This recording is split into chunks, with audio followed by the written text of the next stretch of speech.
Number one radio. Trim Radio Network. I grab my fishing pole and cast it in the water. I fish until dawn. Oh my, I caught a shark. I'm fishing and blowing on when the sun shines all day. It just caught me a grouper. So I'm fishing and blowing on. Oh yeah, fishing and blowing on. Oh yeah, I'm fishing and Good morning from the Sunshine State. Broadcasting from Palm Beach County, it's the Fishing in Florida Show. Sundays from 8 to 10 a.m. And now, here's your host, Riscala. Good morning, good morning. It is the Fishing in Florida Show. It's an honor and a privilege to have you join. We are here every Sunday morning from, almost every Sunday morning, 99% of the time. We are here from 8 to 10 a.m. And it is truly it's one of the fastest 2 hours of my life. So let me take a moment and introduce you to my co-host. That is Carolyn with Atlas Trax. If you want to protect what you love to the max, you got to talk to Carolyn at Atlas Trax. Good morning. Oh, and she's not going to be able to say good morning until I unmute her. Now you... Oh, see, I was thinking you didn't want me to check in today, but I'll tell you, it's beautiful. There's not a cloud in the sky right now. It's amazing. I saw the picture you sent me. Oh, my gosh. Yeah, I'll tell you, that sunny.org webcam site you can see all up and down the beach is amazing. There are people out riding their bikes, walking, paddleboarding. It's amazing. It's a gorgeous morning. It's not going to be gorgeous. We're going to be into the summer pattern here very shortly, but when I took the dog out this morning, as I do every Sunday morning, it was a nice, pleasant, cool, very light breeze out there. Humidity was still a little bit on the high side, but it was a nice change to walk out and not feel like you're walking into a sauna. It was almost like walking in an air conditioning. And I tell you, I actually let my little dog out today, and there was enough mist on the grass it was a little cool. And right now in South Florida, in my area, it's only 66 degrees, which is really, really nice. Yeah, really, really nice out there today. So looks like it's going to be a gorgeous day. You know what I did not do? I did not go through I'll have to bring that up in just a moment. Didn't bring the map up and the tides and the weather conditions as far as the marine conditions go. I'll do that in a moment. In the meantime, I wanted to ask you a little bit about, did you get to do any fishing this last week? I did. I got to do a couple fun things. So it is the boat show weekend here in South Florida. So there are a lot of people out and about, buying boats. But I got to go out and do another kite fishing practice lesson, which was really good. Oh, cool. I want to be good like Mike Simcoe, so I've got to get out there and learn how to deploy the kites. And that's the most nerve-wracking thing is when they let you put the kites out, because my past history has just been putting them right in the water, which makes them unusual, or wrapping them around the ends of the outriggers, which is very difficult to get them off. But I'm getting a little bit better at it, which is great. It's just practice. When I first learned about kites, in my ignorance, I thought, well, how silly. Who wants to go fly a kite? I don't want to go fishing. And it just, the more that I've learned about it, the more I realized how silly it was, a thought like that. When you have a kite, you exponentially create greater an advantage for you when you're doing with a kite, because, see, I figured you're going to fly a kite, you're going to get one line, like you do with an outrigger. You have an outrigger, you have one line on the outrigger. I'm thinking, you're going to fly a kite, you're going to have one line, a big deal. I come to find out, no, you can have 3 lines on a kite. You can have multiple kites out at one time, so you're multiplying by 3 every time you put a kite out. We'll have Mike on in a little while. He'll explain to us how he gets away with all that stuff. But I think you were with me one morning when he reported he had, was it 3 kites? I think he had 3 kites out, 9 lines, and they had a double whammy. And he flies kites very uniquely. He puts baits on the surface, and he also puts some baits down deep, which is very, very unusual. Yeah. So I can't wait to hear more about that. And yesterday I had a really, really fun day. Lindsay, the president of the Ladies Fish Off, we've had her on before. She was brave and bought herself a used 35-foot contender. Wow. So she took delivery of it the other day, and I volunteered to go help her clean everything, every single hatch, every single piece of glass. We took everything out of the boat, washed ropes. And then actually we were brave. We took it to get some gas for the first time by ourselves. So that was really fun. Hot dog. And everything went smooth, I take it? Everything went really, really smooth. A little bit, we had to practice docking a few times, but when you're by yourselves and you don't have the pressure, you just keep doing it until you get it to the dock. So it worked out well, and I'm really, really happy for her, and that means the girls get to get out fishing a lot more, and can't wait to have her call in maybe next week and tell us all about it. Yeah, congratulations to her. My goodness. Well, I looked up pulled up the weather map, and according to the radar, there isn't a heck of a lot of anything happening on our side of the state. A little bit of activity on the west coast, but our side of the state looks pretty good.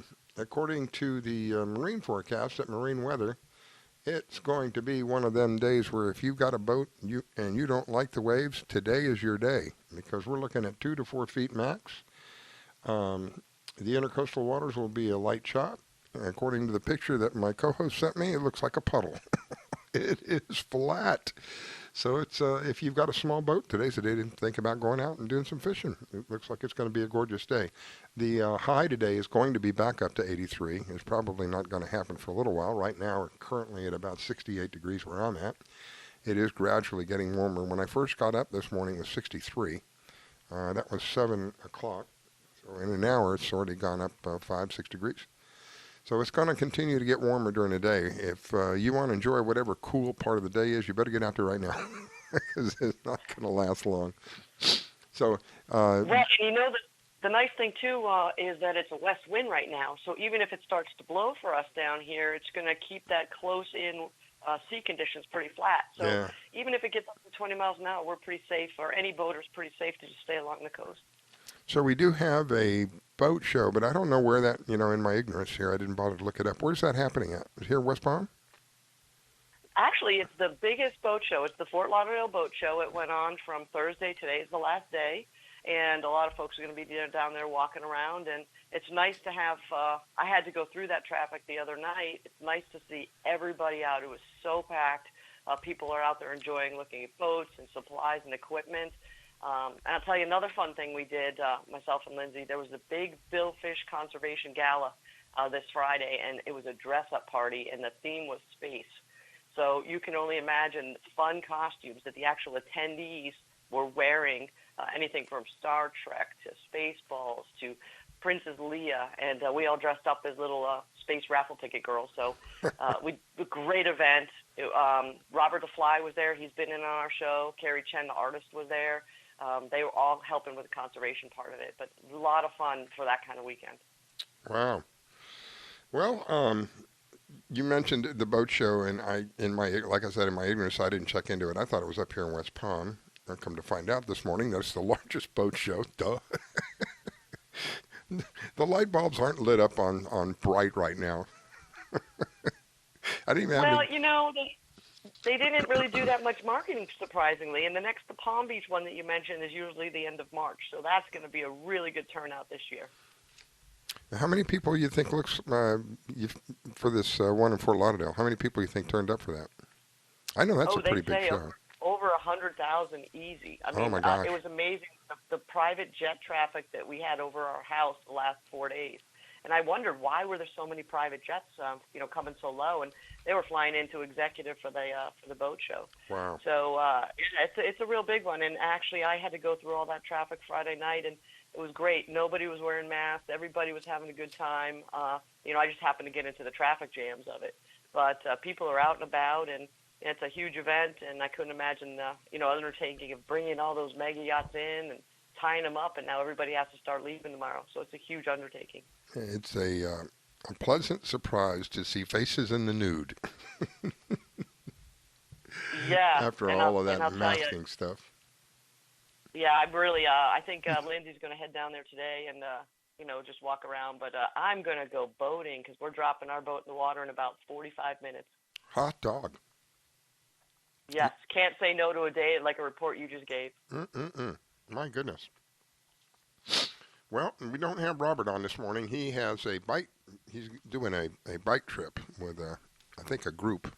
And so he was going to be out of the area. And his phone reception is not going to be that great. So We won't have him this morning and tell us a little bit about what he does. He's with the Florida Fisherman magazine, which is now called the New Angler magazine. And it is a digital magazine. You can find it online at www.flfishmag.com. Variety of stories. And the thing I love about it is you can put videos and pictures, of course.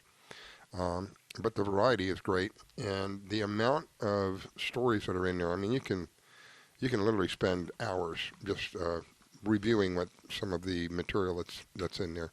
So it's www.flfishmag.com, and you can find him there.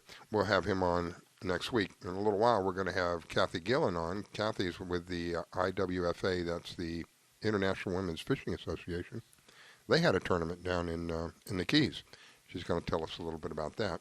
Wanted to do a follow-up on the tournament for Boys Town, the Ohana tournament. I'll have, I think they're going to be on next week. We sent them out an invitation, and it looks like it's going to happen next week.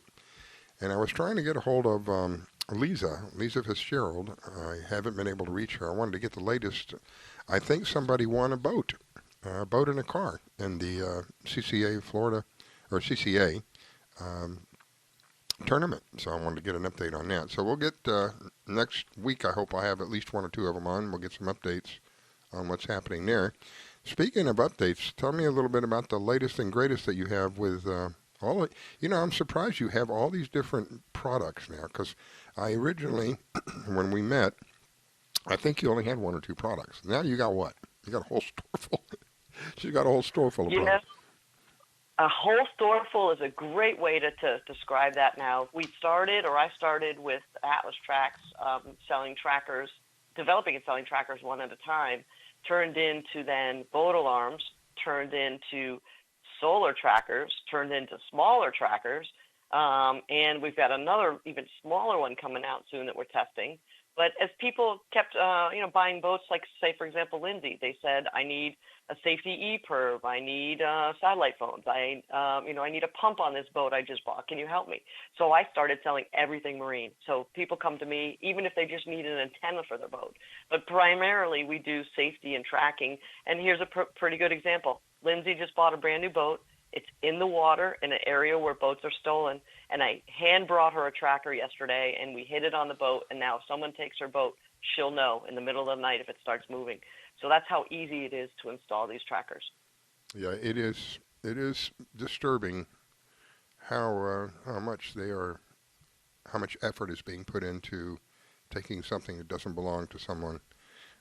And, like when you get in your car, you put a seatbelt on, not because you want to have an accident, but God forbid if you do, you want to protect yourself as best as you can. And it would be the same way with this example. You have this investment in one of these vessels, and it can easily get into the tens of thousands easily without any problem. Tens of thousands of dollars invested in this thing, and then somebody comes along and decides they want it more than you do. I think it's just prudent to put something like that, to have something like that on your vessel, because I've learned in my personal experience, sadly I had something that other people wanted, had my car stolen 3 times in 1 year. And one of those times was literally out of my front yard, out of my driveway. I just pulled in, walked into the house, dropped some stuff off, went back out to the car to pick some other stuff up. It was gone. That's how fast it happened. This was many years ago, and we didn't have anything like you have now. If I did, I would have been able to get my car back. So what I found out, ended up getting my car back. What I found out was the faster I could get my car back, the less the damage was done to the car. The longer that these people had my car, the more damage that they would do to the car. So that right there should tell you, if you're going to invest tens of thousands of dollars into something, just like when you get in a car and put your seatbelt on, you should have something for safety with regard to someone taking off with that thing. And these I love the little tracker because it is absolutely portable. It's waterproof. It's just the most versatile of everything that you can have. Self-contained. You don't have to. What do the batteries last, Carolyn?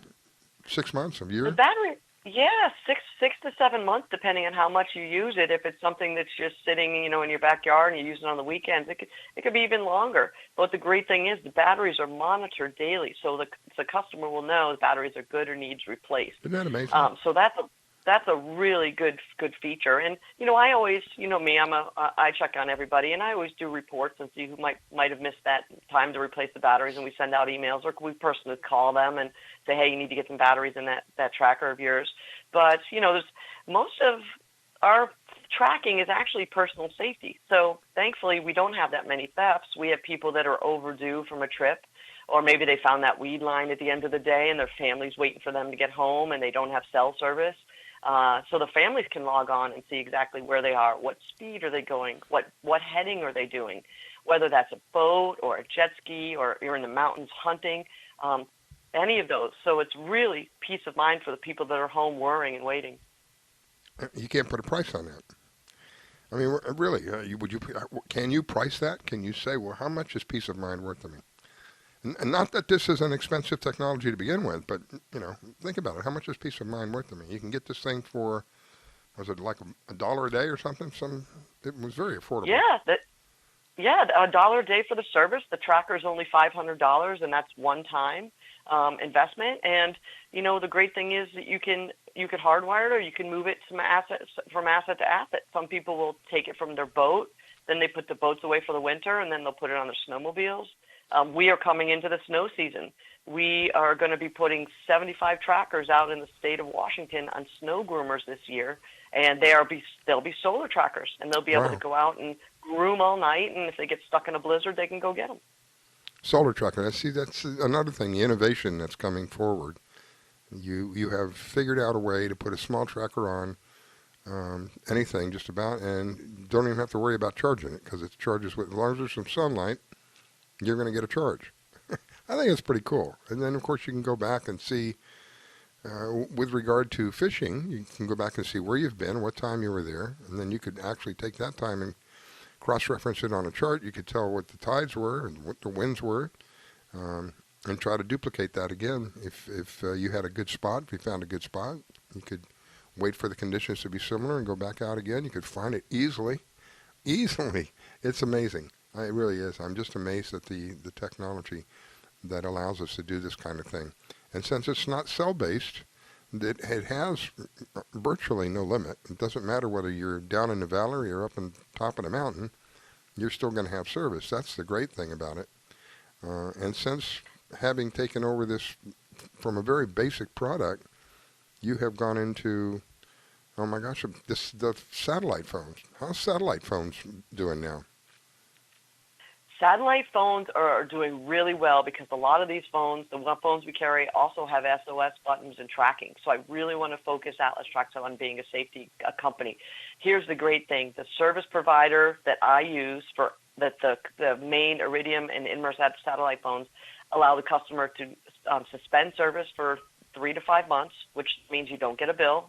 And also you get a local phone number, which means anyone calling in or texting you, it's free. So the times when satellite phones were so expensive you couldn't afford them, now they're so affordable, and a great safety feature to have as well. So I know very little about satellite phones and how they are priced. Do they have, like we have with cell phones, unlimited, or do they price it by the minute, or how does it work? That's a very good question, Rascala. So phones are, priced about $700 to $1,000, same as going to, your local phone store to get a cell phone.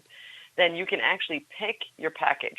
So some folks that just want to have, the ability for emergency calls or about, say 50 minutes a month, they're only going to be paying about $60, $65 a month. It's so affordable. Wow. Some boats use the phone all the time, mega yachts or center consoles. And unlimited is really only about $135 a month. Now, I could tell you that's satellite service. I pay more than that on my cellular phone. Yeah, I was going to say, yeah. Wow. Because I'm calling Bahamas and Switzerland and Canada. So it's really affordable to have satellite phones right now. And the fact that you could turn them off when you're not using them is a big plus. Now, the only drawback I can think of with the satellite phones is because they are satellite phones, they haven't progressed like the cell phones. So they're just basically phones, right? It's not, you don't have like a smartphone, like a smart satellite phone, do you? Is there such a thing? Well, that's a very good question. There's one that's built in Australia, and I'm trying to get the rights to have it here in the States. and it is just like our smartphones that we're used to here. Wow. And yeah, and I'm hoping that we can bring that over to the States because nobody's offering it yet, and we would be the first. And it would be pretty cool to have the only smartphone satellite service in the U.S. Amazing. So stand by. We'll see if we can get that one done. So we're going to take a break in just a second, but I want to ask this before we go. With the satellite phone, see, I didn't. You just said something I wasn't aware of. You can have a local number. You can have Yes. like we're in the 561 area code, so you could have a 561 phone number. Yes, when I sign up with my particular carrier that then goes and resells and buys from Iridium and Inmarsat, the two main satellite providers that are up in the orbit, you can tell them I need a 561 number, and they will get you a 561 number. And that is such a plus because you used to be able to call a satellite phone number. You'd have to dial a very strange number. Right. The person that's dialing gets charged. The person on the other end with the phone gets charged. Yeah. So now with a local number, +1 local number, there's no charge to the person calling you, and there's no incoming call. So what happens if you have to have a long conversation? You dial someone, you say, call me right back, and now you have a free incoming call. Oh, wow. So incoming, you're not charged per minute, only outgoing. Only outgoing, and you usually get about 30 to 50 minutes free per month. Mm-hmm. So, and then it's usually $1 after that, which really, if you have an emergency or a business call, it's really not that expensive. And literally what you do is you use your satellite phone, you call the other person, you say, hey, dial me right back, and then they call you back, and you talk for hours. It's free. Wow. Good morning. Hi, I'm learning all the time. I'm learning all the time. Good morning. I believe that is Kathy Gillen with the IWFA. Good morning. It is. Good morning to you. Good morning, Kathy. Welcome to the show. Thank you. I wanted you to come on because we had mentioned earlier that the association had a tournament. I think it was down in the Keys, if I'm not mistaken. And I saw a post about that, and we are very pro-lady anglers. And wanted to get your feedback on what's happening down there and the results of all of that, and what is the IWFA? Well, thanks for having us on this morning. The International Women's Fishing Association has been around since 1955, and we are a group of lady anglers who were it was a club that was started in Palm Beach by a lot of women who travel there for the winter, and over the 60-plus years, we have evolved into a national organization of women who love to fish with over 150 members in worldwide, predominantly in the United States. We love to fish. We're all conservation-minded and take conservation into all aspects of fishing and teach it. And we have a number of tournaments that we fish each year, and the Almirada Backcountry Tournament was just one of those tournaments that we have every year. And they do, excuse me, they do a variety of things. I went on the website. I noticed that you work with juniors. You have a junior program that you work with, I guess it's teens and stuff like that? We do. We have a junior angler program where we bring in girls starting at 6 years of age all the way up to 18, and then at 18 they can actually transition to the regular membership. Each of the girls, the junior anglers, are sponsored by a regular member and work with them to help them learn, especially conservation techniques. We, like I said, our focus is very strong on conservation, and we want to teach these young girls all the various techniques and get them excited about fishing. And we have some phenomenal junior anglers, and we have annual programs, and we have virtual fishing tournaments where the juniors get to participate with the regular members on teams, and that is a lot of fun. As I mentioned, I looked at the website, and I recognized one of the pictures is one of the people that we have on pretty regularly, and that's Lisa Fitzgerald with CCA of Florida. I noticed that she was one of the members, or she came up in one of the pictures on the website. We were trying to get her on this morning as well to get an update about the latest and greatest with the tournaments that they do. We basically try to get as much information out there for family-oriented things that revolve around fishing primarily, but family-oriented things. Because in my experience of life, my mom, thank God, loved fishing. So, as a small family, we went fishing all the time. And I've shared many times. I really feel that was part of the glue, if you will, that helped keep our family together. Because there was such an attack on the family. And so when I run into something like this, that what you people offer, I want to help promote it in whatever way I can, because this is helping everybody. We all win. If we can raise children from the time that they're young to be responsible, not only with society, but to be with what God has given us. Here in Florida, we have water everywhere.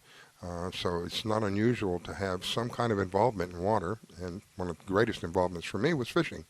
So I'm all for trying to promote it in any way that we can. I also saw that you guys have scholarships. Am I mistaken? You have scholarships? No, you're absolutely right. We have a separate trust that for marine biology. It's the scholarship trust, and we raise money each year to give scholarships both to young men and women for studies in marine biology, specifically focused on conservation.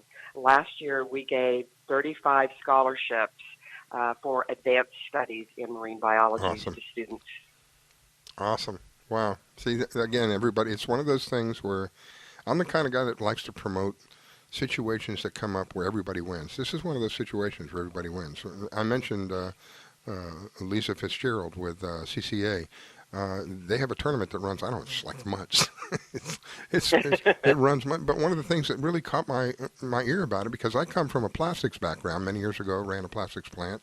And, plastics are great, but because you can reuse them, you can do all kinds of things with them. One thing that's not good about them is they don't break well. They break down well in our environment. Absolutely. And so one of the things that caught my ear about one of the categories that she had was, go around and pick up trash for us, and we'll put you in for a raffle. You might win some money. And everybody wins. The environment wins. You may win some money. I mean, I know you'll feel better because you'll know that you've done whatever small part it is to help our environment. Whether you win the money or not, you win. If you win the money, it's just like icing on the cake for you. Along with the tournaments that she does, and they do scholarships as well. So these are kind of things that we like to bring up on the show, mention to people, hopefully create some interest. And in doing so, we actually help our society. We help each other. This is really what it's about. We help each other become a better society, more positive-oriented society. Kids today, I don't think they have, I don't want to be rude, but I don't think they have the respect for our environment that I did when we were growing up. And we were very careful. I mean, we were constantly being told about how careful you need to be throwing stuff into the water. One of the greatest things that I see, they think the water's a trash can, so they throw stuff in the water, all kinds of stuff. And as we were growing up, we were told that's an absolute voodoo no-no. You don't do that. I may be mistaken, but I just don't think that people feel the same about that today. Yes, I agree with you, and we attempt to educate as well on clean water and support clean water as an organization. It's starting with the little things, like instead of using reusable plastics or use reusable plastics on your boat, bring water bottles that are already filled. Don't bring cases of water. And so we try little things to say, hey, be conscientious about what you're doing and how you're doing it and how you're handling your excess fishing lines.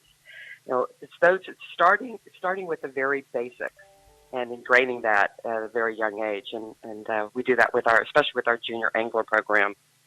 That's awesome. So how does somebody get involved with, if they're interested in this? And I hear you mention that as young as 6 years old, right? That is correct, and we have all kinds of annual awards. As a matter of fact, the junior anglers can compete with freshwater species or saltwater species, wow, and the most number of species. And we have one young 6-year-old, or I guess she's 7 years old now, who has 47 species so far this year that she's caught. And what a wonderful way to have them learn about species and learn how to identify species and learn all about different kinds of fish. Wow. Carolyn? So IWFA.org is our website. And it's a very easy process. You can learn about us. You can ask for more information. And our membership chair, Allison Stotler, will be happy to get back with you and tell you all about our organization. I think Carolyn And had a question. not to mention, I jumped on the website when you were telling us all about it. You've got some really great tournaments already scheduled for 2022. And there's one I like in 2023 in Guatemala. Casa Vieja Lodge Bellfish Tournament's one of the members' favorites. Wow. So it is a round the globe kind of thing as well. And so it truly does live up to the name of being international at that point. We're going to. It does. Wow, that's amazing.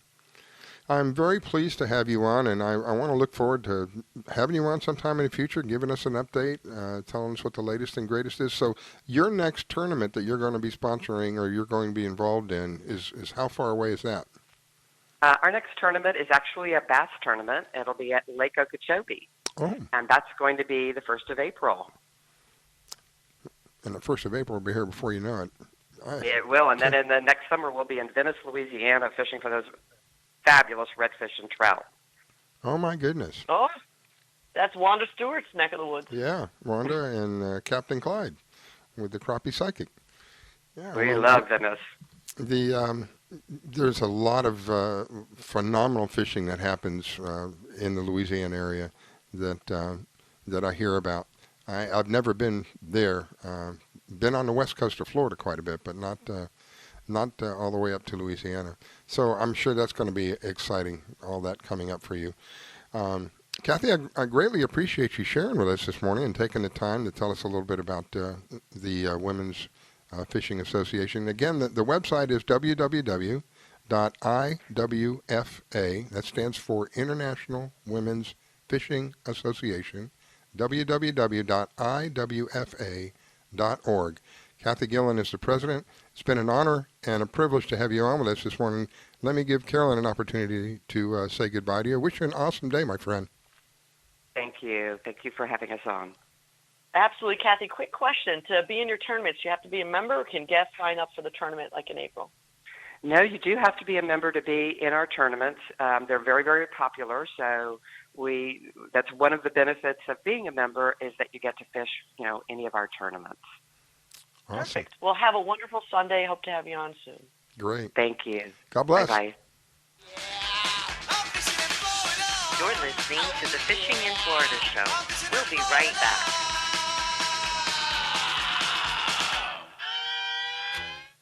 When it comes to parenting, there are no perfect answers. But that's okay, because you don't have to be perfect to be a perfect parent. Teens in foster care will love you just the same. For more information on adoption, visit adoptuskids.org. A message from the U.S. Department of Health and Human Services, Adopt U.S. Kids, and the Ad Council. Thinking of moving? Before you do anything else, call Diane Whittick. She provides a concierge service. Things like having your home or condo packed and shipped, even take care of your home repairs or upgrades. Diane has the expertise to get it done. As a seller, you will have constant contact. She will furnish you with bids on any services that might need completion. Air conditioning, plumbing, handyman, and even cleaning. Living up north and have a home to sell here in South Florida? Just give her the keys, address, and a signature. Your payment will be wired when the property is sold. That's right, Diane does it all. Thinking of buying? Diane has great listening skills.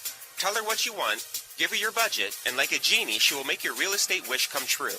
There's no regrets when you choose Diane Whittick.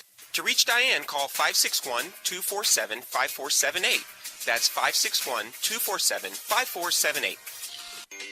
Do you need toner for your Epson, Hewlett-Packard, Canon, Brother, Apple, or Sharp printers? Look no further than Laser Technologies. In business for over 20 years, they offer the lowest prices on toner on the web. They can also repair your laser printers and toners fast and easy. Call their expert staff today at 561-792-9600 or email us at service@laser-technologies.com for all your toner needs. All toner is shipped nationwide. Why wait? Get the lowest prices on toner. Call or email us today. Do you have an unusual pet?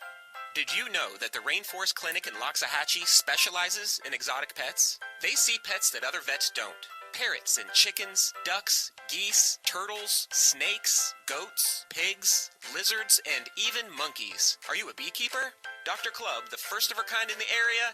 Yes, she takes care of bees as well. Dr. Susan Clubb has decades of experience and known around the world for her reputation as a premier avian vet. Located at 3319 E Road in Loxahatchee, just a short distance north of Okeechobee Road, you will find a modern clinic with in-house labs, which allow you to get your test answers quickly. You can find them online at www.susanclubb.com. That's www.susanclubb.com. Or you can reach her at 561-795-4878. It's Dr. Susan Clubb. That's 561-795-4878. The Rainforest Clinic located in Loxahatchee. 561-795-4878. Want to give your pet the celebrity treatment? Have you heard of Hollywood Pet Grooming and Care in Royal Palm Beach? They're located just off State Road 7 and have been servicing the area for 14 years. Hollywood Pet Grooming and Care is the home of the Blueberry Facial, also specializing in tartar removal with 8 years of assisting in dental procedures. Hollywood Pet Grooming and Care? They're more than just about dogs. They are the only experienced cat groomer in the area. They also cater to all breeds and sizes and open 6 days a week. Hollywood Pet Grooming and Care, located just north of the Super Walmart in Royal Palm Beach. You can find them at 250 Business Parkway. They specialize in shampoos with no extra charge. Flea and tick dips also available. Hollywood Pet Grooming and Care. You can give them a call at 561-793-9992. They also provide gift certificates for those looking for that special present. Hollywood Pet Grooming and Care.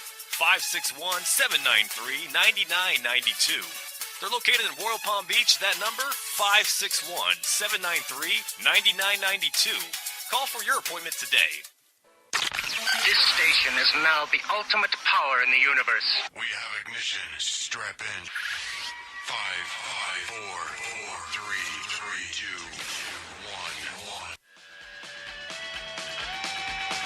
I grab my fishing pole and cast it in the water. I fish until dawn. Oh my, I caught a shark. I'm fishing and blowing on. When the sun shines all day.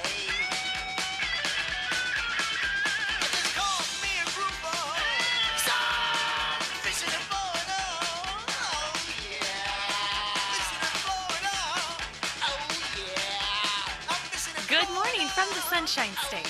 Broadcasting from Palm Beach County, it's the Fishing in Florida Show. Sundays from 8 to 10 a.m. And now, here's your host, Riscala.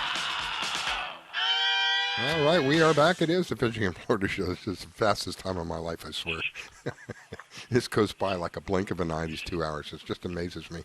Anyway, there's several different ways you can listen to the show. Of course, whatever way you're listening to right now is great, but there's other ways. We do have options. The greatest, the easiest of all those options, I should say, is download our app. Our app is absolutely free. We're not one of those that want to know about your address book or your pictures or any of that.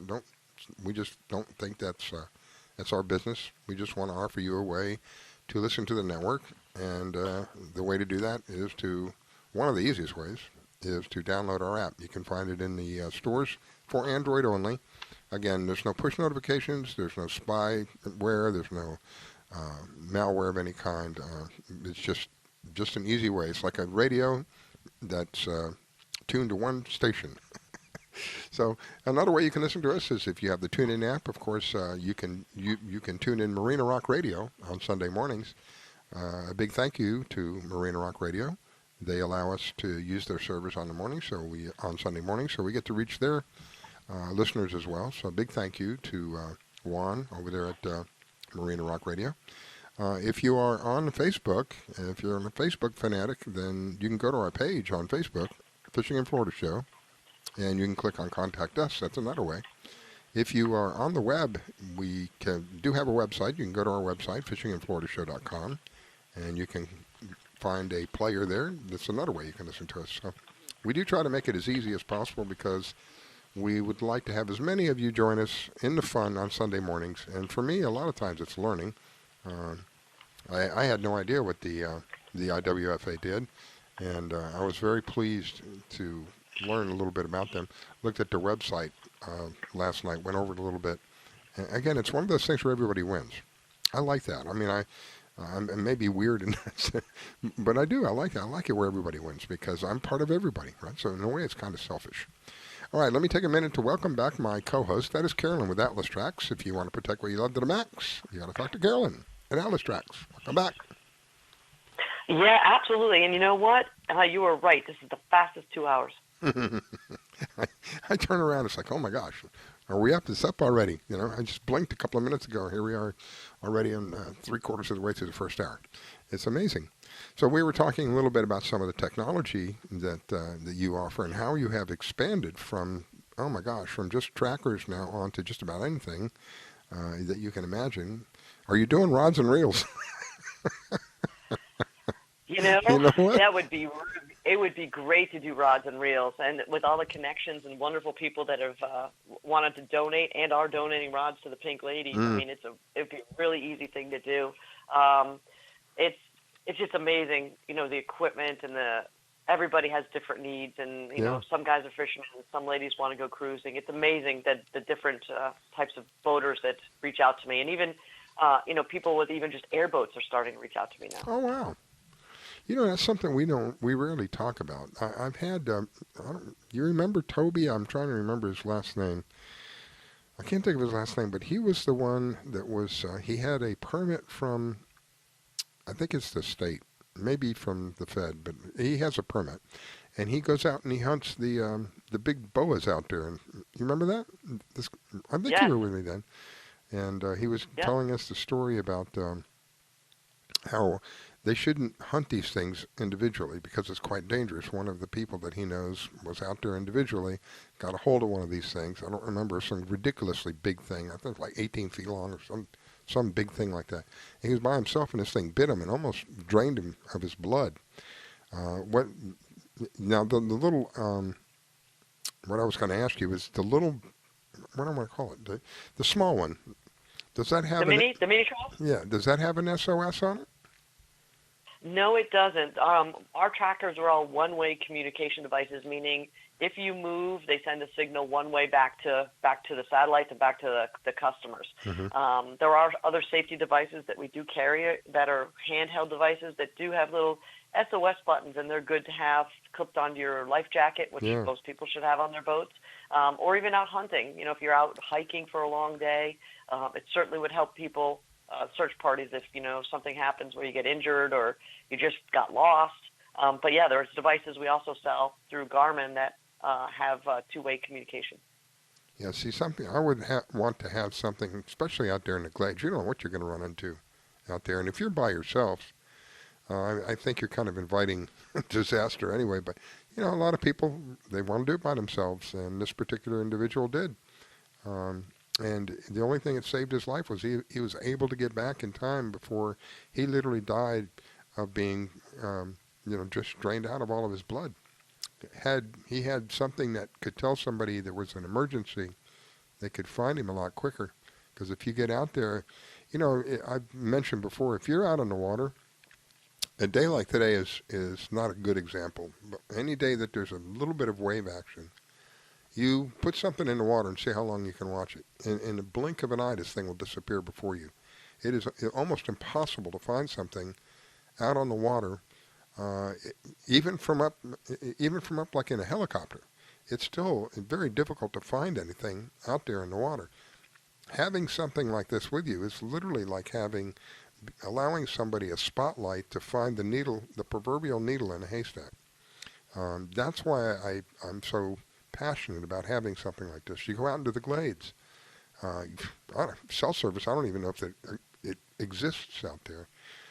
So how are you, if you, God forbid, if something happens, how are you going to get back? How are you going to communicate with people? You either need a satellite phone, which has no, am I right when I say it has no limitations, basically? Satellite phone? Yeah. Satellite phones basically have no limitations on them. There's very few areas that you cannot use them. and they are a great safety tool to have. Yeah. Same with the trackers. There's very few areas. There are so many satellites now, and they're all low Earth orbit satellites, and you're a technology guy. One of the companies we represent has 66 continually floating satellites. Another one has, I think, 50 of them. So you're always within satellite range somewhere in the world now. If you want to really freak out, go look up. I don't remember how I got to this page. I think I looked up satellites around Earth or something like that. And there's one that comes up that gives you little icons for each satellite around the Earth. It looks like it's literally pouring down rain with satellites. It's just amazing. I had no idea. There's thousands of them up there. I had no idea that we had that many satellites up there. Oh my gosh. So it's no wonder that, there's rare spots that you can't communicate from, because they're literally everywhere up there. So this would be the thing to have if you're going to be out in an area where it's questionable for a cell phone offshore. I think we can, here in Palm Beach County, I think I've been as far as almost 5 miles offshore, but it's very sporadic. Your cell service is very sporadic. So what happens when you're beyond 5 miles, which a lot of people go every day, beyond 5 miles offshore? How, God forbid something happens, and you get caught up in the Gulf Stream. Now you're moving at, what is it, Gulf Stream's like 8 miles an hour, 3 miles an hour, I don't remember, I'm guessing. But the Gulf Stream moves constantly towards the north. Your engine's shut down. You may shut down in Palm Beach. If you're not found quick enough, you'll end up in North Florida. And they'll be looking for you out off of West Palm Beach because they have no idea of knowing where you were. That's the importance right, of and having this thing. It's crazy, and I sell the technology, and I went fishing a tournament a couple weeks ago, and we got offshore. I didn't bring a satellite phone with me, and I had no cellular coverage, so there was, and nobody in the boat did. So, and we still had vision of the coast.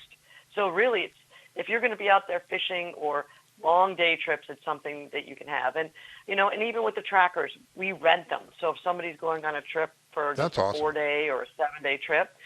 It's simple as come by and get it, or I'll mail it to someone with a return envelope, because, again, that peace of mind, mostly for the people that are still back at land, is just huge.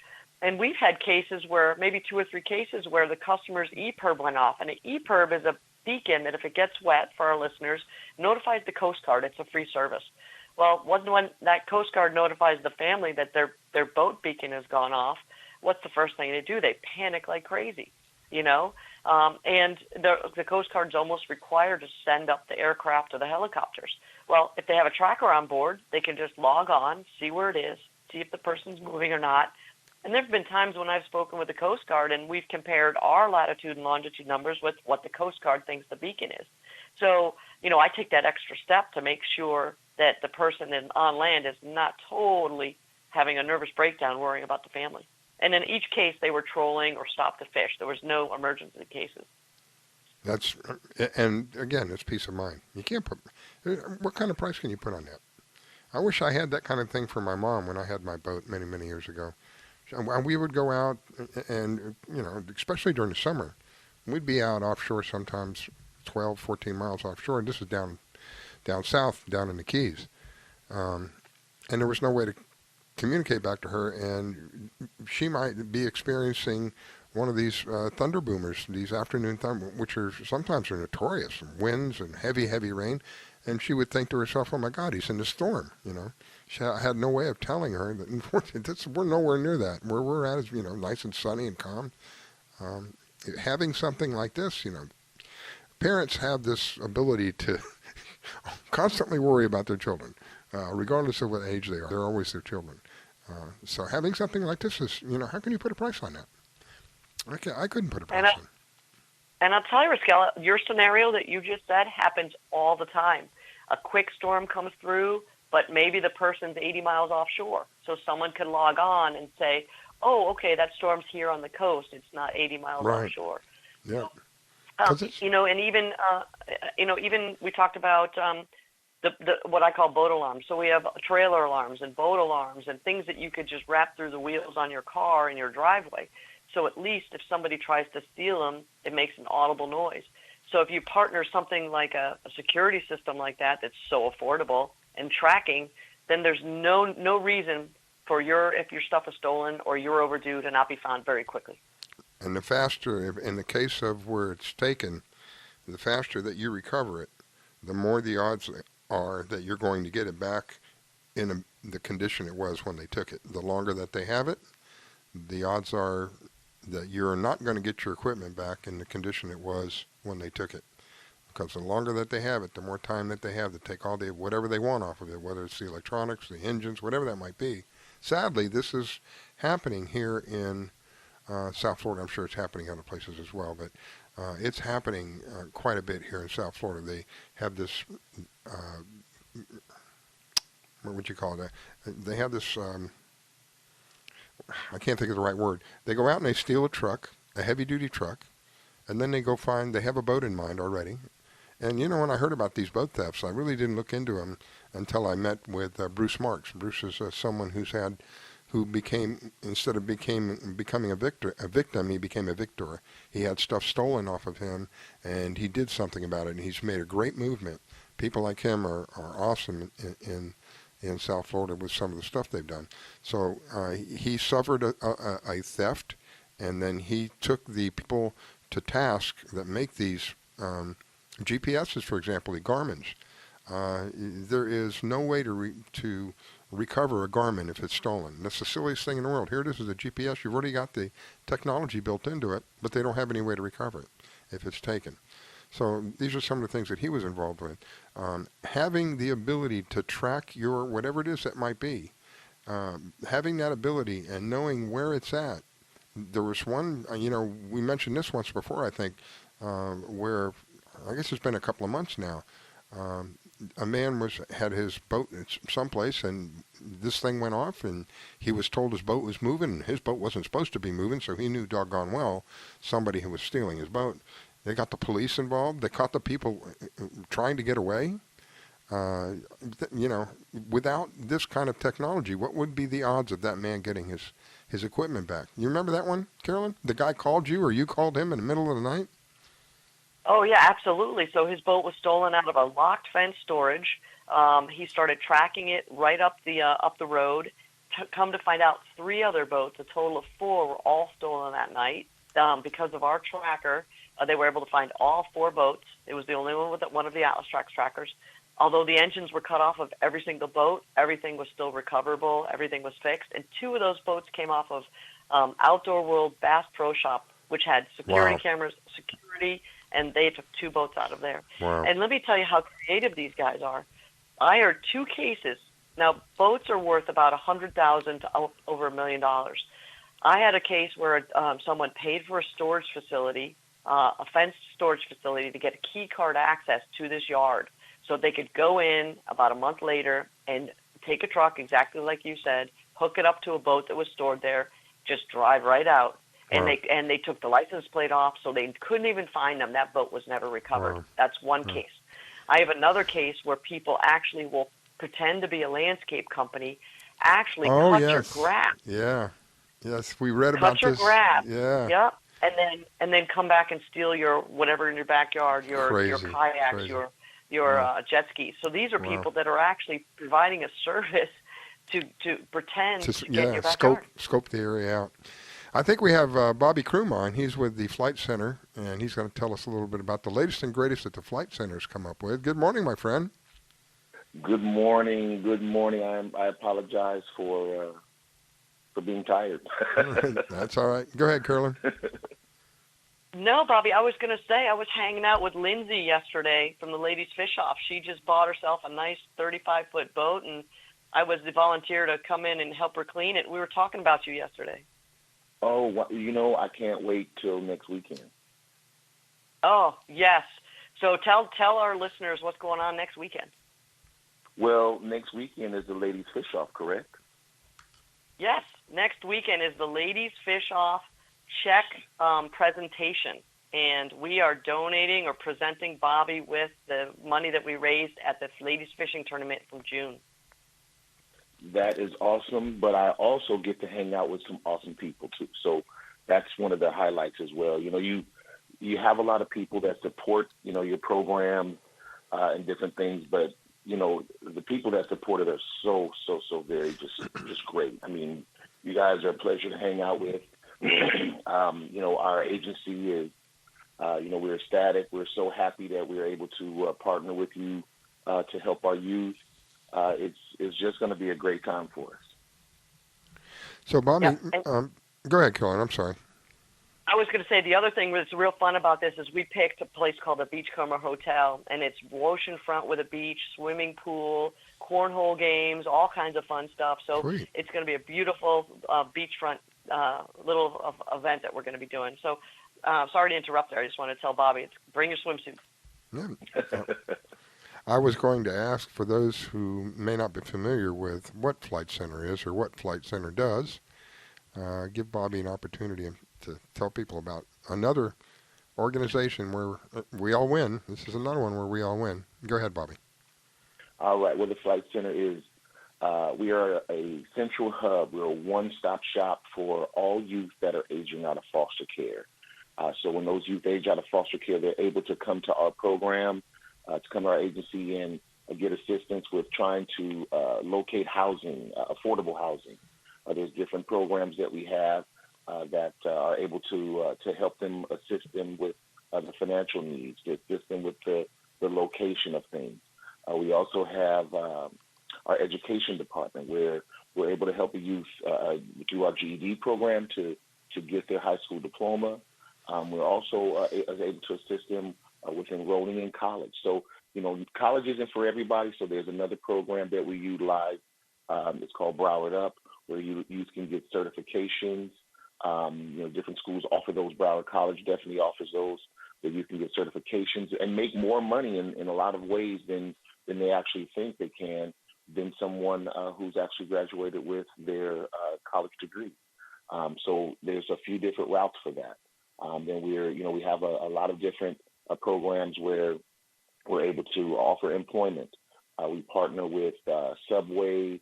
We partner with other agencies or other employers, and we try to locate employment for youth in their area. So, if they live in Pembroke Pines, if they live in Pompanoes, if they live in, the different places, we're able to try to locate that employment. We partner with Career Source, and Career Source actually has a program where the youth can get work experience, and we'll be able to pay for that. Career Source will be able to pay for that work experience at whatever employer that they're at. So we, go to the employer, we talk to them about our program. They can hire our youth, but the youth is not paid by that particular employer. They're actually paid through a grant through Career Source. So we're able to do so much for these youth that are wanting the assistance, needing the assistance, and going to utilize it in a way that's going to help them to move along in their lives. And like I said earlier, it's a heck of a lot easier to take care of them when they're young than wait until they're grown up and have all these problems that they don't know how to deal with and become a problem for our society instead of becoming an asset. I'm a firm believer in taking care of it now while they're young. And we had Kathy Gillen on before you, and she's with the IWFA, and one of the things they do is they work with children as young as 6 years old, teaching them the responsibility of having we have this environment. We have a responsibility to this environment. Teaching them things that are important so that as they grow up, we don't have to worry about people throwing junk in the water, which is one of my major peeves is I'll be watching boats out there and somebody throws something over in the water. It's like the water has become a giant trash can. We've lost the respect. And the only reason I bring that up is because what you mentioned. You're working with young individuals and helping them build a positive future. Instead of being thrown out to the street and fend for yourself, kind of learn by being burned, so to speak, giving them the guidance that they need at a very crucial time in their lives. Again, everybody wins because our society will end up being a better place, having these children who are now growing into adults being an asset of our society instead of being a liability, instead of being someone who's on the wrong side of the law. And then we have the court costs, and we have the lawyer costs, and we have the if they get incarcerated, the incarceration costs. Nobody thinks about these things They just think, oh, well, let them go fend for themselves. And, well, if they go fend for themselves and they end up on the wrong side of the law, we all lose. We may not. Yeah, we all do. We may not And see then, that. See, go ahead. Yeah, I was going to say, and then there's the victims in all of that. Some of these youth are victims Yeah. of that same, same cycle that you're talking about. And we're trying to teach them a better way so that they're not victimizing other people or they're not continuing to be a victim. That they're survivors, and it just takes time, it takes effort, it takes patience, and it takes people that really want to do things like this to continue to work with the youth. And their trust has been broken a lot of times in these foster homes, depending upon whether they're in one of these group homes or an individual home. Their trust in a lot of things has been broken, sadly. I've had the experience of almost 9 years of being a foster parent, and it's hard to get them to trust in certain areas of their lives. And something like this, where they can see people are earnestly reaching out to them for their future, not out of some kind of self-benefit, but for them. Mm-hmm. I think that is phenomenal, and I hope, and I can only hope and pray that people will use this as an incentive to get involved. And Flite Center, while I'm thinking about it, it's Flite, is that correct? Yes, sir, Flite. FliteCenter.org, I think, is the website that you can go to and get more information about what they do. I found out about it because you guys were doing I think it was a tournament, right? You were doing a fishing tournament or something, or you were teaching children? Somehow fishing got involved, and that's how I got involved in it. What were you doing with the fishing? Yeah. Well, they were trying to see if we have an emergency landing space for youth, and they were trying to get some of the young ladies out there to fish. That's what it was. And just happened to, partner up with you guys, or someone connected us, and there it went. Yeah, so again, working with the younger people in an effort to provide a more positive future for them.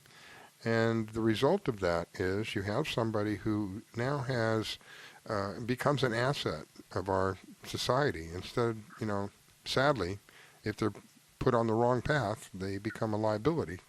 And everybody ends up paying for it, one way or another. We all end up paying for it. Yeah, and in life, you need experiences. You need those experiences. Some of our youth have never left Broward County, Wow. or never left their particular area they lived in. Haven't been to the beach before. Holy smokes!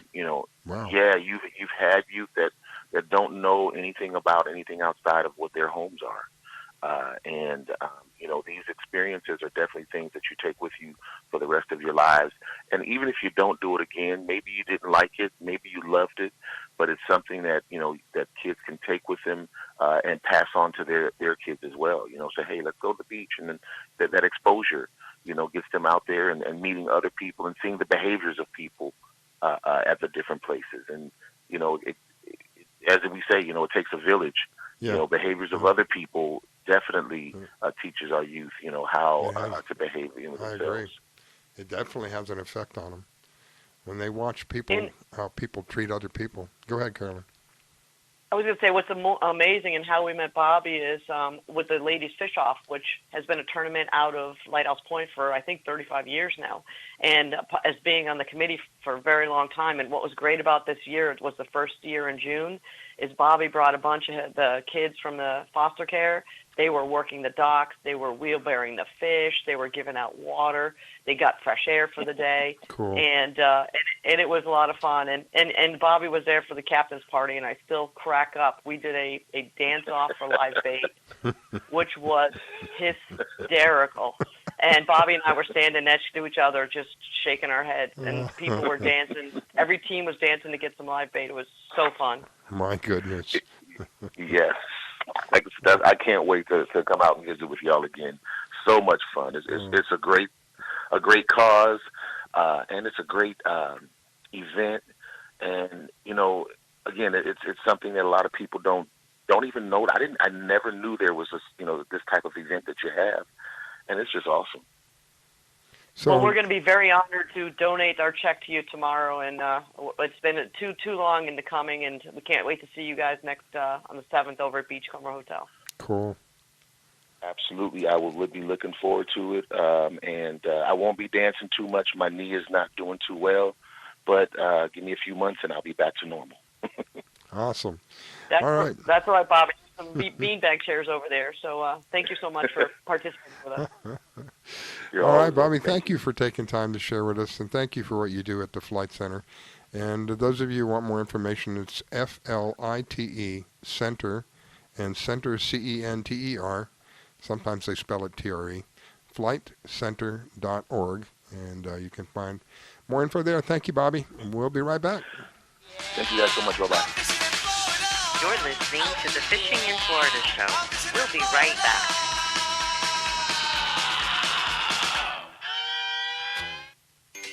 Do you need toner for your Epson, Hewlett-Packard, Canon, Brother, Apple, or Sharp printers? Look no further than Laser Technologies. In business for over 20 years, they offer the lowest prices on toner on the web. They can also repair your laser printers and toners fast and easy. Call their expert staff today at 561-792-9600 or email us at service@laser-technologies.com for all your toner needs. All toner is shipped nationwide. Why wait? Get the lowest prices on toner. Call or email us today.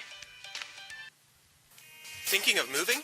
Before you do anything else, call Diane Whittick. She provides a concierge service. Things like having your home or condo packed and shipped.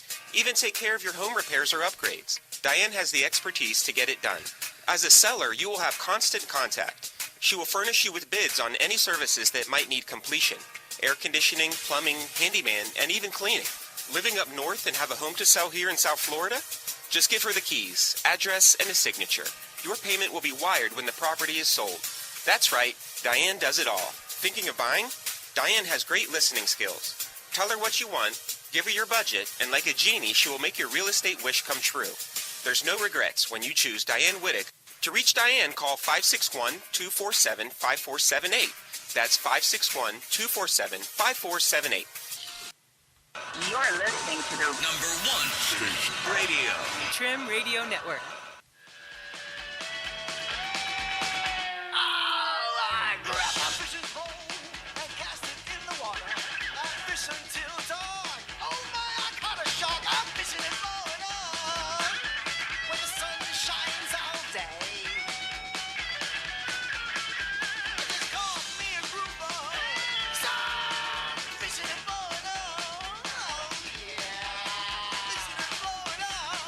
Oh yeah, I'm fishing and Good morning from the Sunshine State. Broadcasting from Palm Beach County, it's the Fishing in Florida show. Sundays from 8 to 10 a.m. And now, here's your host, Riscala. All right, we are back again. This is the fastest 2 hours of my life. And I'm sure Carolyn will back me up on that because she does it with me on Sunday mornings. And let me welcome her back. It's Carolyn with Atlas Trax. Welcome back, my dear. Well, thank you, Riscala. Fastest 2 hours of our lives. Here we go. And I think we have Mike Simcoe. Mike is with kitefishing.com. Mike is, I thank Mike because had I not met Mike and had the opportunity to speak with Mike, I would have gone on with my ignorance about kite fishing and what it does. There we go. That's not supposed to do that. And what it does in with regard to raising the ability of having more bait out there and raising your odds of catching. So let me welcome him. Thank you for taking the time this morning, Mike. I greatly appreciate it. Welcome. Hey, thanks, Riscala. Thanks, Carolyn. And by the way, Carolyn, congrats on that recent win. That was pretty awesome. Oh, thank you so much. It was a great little throw-together tournament, and we got that wahoo at 7:05, and I got it to the boat by 7:08. So after that, the rest of the day was nothing. But that's all you need is that one. That's exactly right. Awesome. So how have you been, my friend? Well, thanks for asking. Been great. It's Fort Lauderdale Boat Show weekend, and as you know, my main source of income is yacht brokerage, so it's been a great week so far.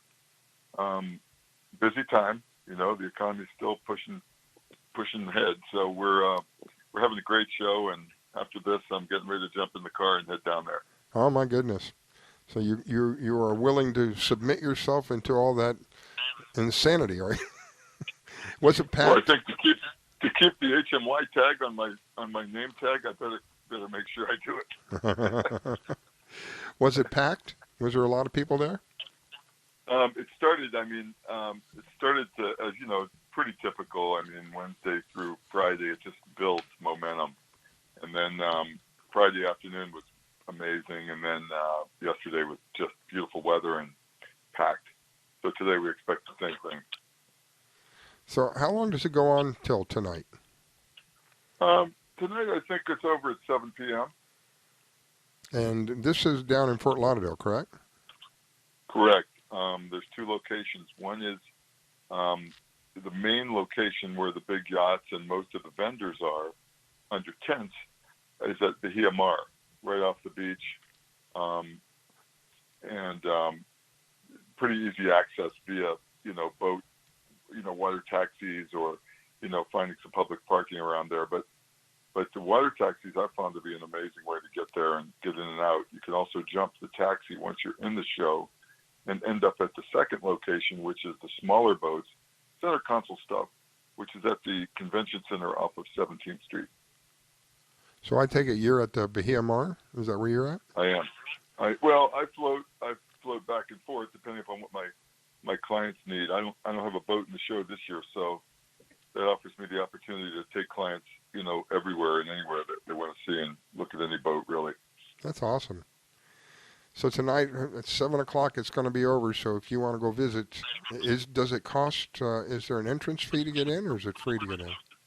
Nope, there's entrance fees. Like any event. I mean, they're looking for opportunities to capitalize. So tickets. There's always been a cost for tickets to get in the show, but then there's public parking, which has some parking fees associated with it, and the water taxi is a $12 per head.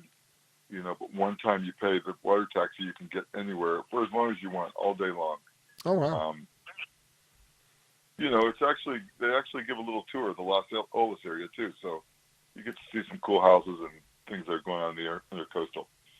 I can see that. You get on the water taxi, you palm the captain a quick 50, and he slows down just a little bit while you pull a line behind the boat. Oh yeah, pull a line behind the boat. Listen, that's not beyond me. I would do it. I was going to say, leave it to you, Riscala, to come up with that. I was thinking about giving him a 50 and bar hopping. Oh my God! There you go. Hey, Carolyn, you don't need to. They have a bar on every water taxi. It's classic. Oh my gosh! Yeah, that's awesome. I might have to just do it. I live on the water. I might have to do it just for having a good time and checking it out. That's like that. It's great. Yeah, it's a quick way to enjoy the water. It's pretty cheap because you don't have to deal with your own boat and gassing it up and all that. You can ride around all day long. Yeah, I tell you, awesome. I'd like to stay off the water anyways this time of year down there, because it's just, if you see the boat traffic, you just freak out. It's like a parking lot. Yeah. It's and all the different brokerage companies and some of the manufacturers have got their own little shuttles, so they're taking their VIPs. Oh, that's cool. To and from and here and there, and there's sea trials going on. Man, there's a lot of stuff happening on the water. Can somebody, a simpleton like somebody like me who doesn't have the money to purchase one of these, but would love to look at one of them, do they let people do that? That's the whole idea of a show. I mean, they, depending upon the boat, I mean, you get onto pretty much walk the docks and see a boat of interest. And it doesn't say by appointment only. Yes, if you're accompanied by a broker, you're absolutely able to get on the boat. And each of the boats that are in the show have a broker generally or a representative with the boat. Mm-hmm. And so they're more than accommodating and they welcome you. Where it gets a little more difficult and you have to have you kind of need to be pre-qualified is where it says by appointment only. Mm-hmm. So the super yachts and some of the stuff that's, 90, 100 or plus feet, that's going to take you an appointment. I've seen videos of some of these yachts, and I also have, I think I mentioned to you, I have someone that I've known from years back, who is in the same business you are. Anyway, he was a captain at one time. He was a professional captain, and he had a yacht. I don't remember how big this thing was, but it was quite large. And the way that they keep these yachts, especially the engine room, you could literally eat off the engine in this thing. I was amazed. And some of the videos I've seen are just the way that these boats are manufactured, and the way that the beauty of just the workmanship inside is just amazing. In my dreams, I would love to. Somebody could give me one of these. I couldn't put the fuel in it. What kind of tanks do they hold, Mike? Well, depending upon the size of the boat and the displacement of the boat, and also what the intended performance is. But let's just say that you have an 80-foot Viking, which is a very large sport fish yacht. It can hold upwards of 4.5 to 5,000 gallons of fuel. Holy smokes! It takes a while to fill, and you're going to be. Oh my gosh! Lord you're at the dock a while trying to fill it, and it's got the big 2,600 horse MTU engines in it. Wow! So I had no idea. Wow! But what's amazing is that they're very, very fast for their size. Mm-hmm. It's nothing to cruise now on a big sport fish, especially modern day sport fish yachts. It's nothing to cruise over 30 knots on those boats. Really? And yeah, you'll burn. You're burning in the 170 to 200 gallons per hour range, but it's a quick run. Wow! I didn't think they went that fast. Oh yeah. So yeah. I just did a quick calculation. A 4,000-gallon boat with fuel weight is about 22,000 pounds. So think about getting up and moving one of those. Yeah, that's what I was saying. I didn't think they could, with all of that, 4,000. Holy smokes, man! That is pretty cool. Now, when we're talking about the power structure, are they single engine? Typically single, big. No, they're twin engine. They're twin, and in the bigger performance rated Vikings, you're going to be looking at twin, well over 2,000 horsepower diesel engines. So, and the big ones, the big MTUs are 2,600 horsepower apiece. Wow. I guess it takes super high performance, super efficient for what you're dealing with. Mm-hmm. Incredible, really an incredible, as you said, work of art. They really are. Yeah, work of science, work of art. I had the privilege of watching them build Bertram yachts. Many years ago, worked with 3M company, and they have some crazy stuff that 3M that they use on their yachts. But I had the privilege of seeing some of the yachts that they built, and the workmanship was just truly amazing. There's almost an art in when they build these things, when they're putting them together. It's almost like an art. You don't have to do anything other than just walk in and go, "Wow, I can't believe that this is something that's going to be put on the water." It just looks like something that should be in a museum. Some of these things, they're so beautiful on the inside. So I can imagine what you see. I would love to be able to see some of the stuff that you see. My goodness. Well, just a simple coordination, Riscala. We'll set it up on the next show, and then we have great shows coming up. I mean, Miami is a little bit of a distance, so that's coming up in February. But you have the Palm Beach show and you have the Stewart show. They're a little bit smaller, more intimate. Still the same great boats are at. I really like the Palm Beach show. Mm-hmm. It comes up in March, so let's think about getting together for that. Yeah, we'll come up and visit it. And I have to tell you, I'm very lucky. I'm in the neighborhood of the Merritt Sportfish Yard, and it's amazing. I ride my bike down there. If they drop a stainless steel screw, they will not pick it back up and use it for the boat. So I go around with my little coffee can and pick up all these screws and do my little hunting. But it's amazing. You can see the carpentry shop, the thin granite countertops that they're putting in with the waffle on them. I mean, that place is amazing to go and just smell the fiberglass, and the molds are amazingly huge for these 80-foot Merritts. They spin these things upside down and pop the molds out. It is amazing to see. Which manufacturer do you see down there? What name is it? Do you know? Well, we represent a number, at HMY, we represent a number of brands. We're dealers for some quite great brands, but the one that you really know is Viking. Yeah.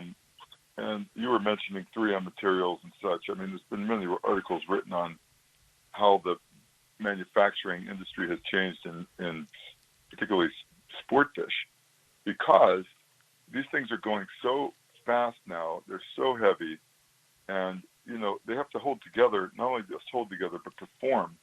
Plus all that beautiful bright work and beautiful, teak and varnish and cabinetry has to stay together. Yeah. While it's running in big seas, trying to win a tournament, going long distances. It's really amazing, and it's really kind of like NASA engineering anymore with it is in a way. Technology. Yeah. Because So- these things are taking a beating. You have this beautiful looking, some of these videos that I've seen, they have this beautiful furniture in there. I don't know how they keep the furniture looking so good. And these things are taking a beating in some places. When you're out in the seas, it's 4-6 foot. You may have something that may be 63 feet, but it's still bouncing. You can't help it. That's the nature of the beast, so to speak.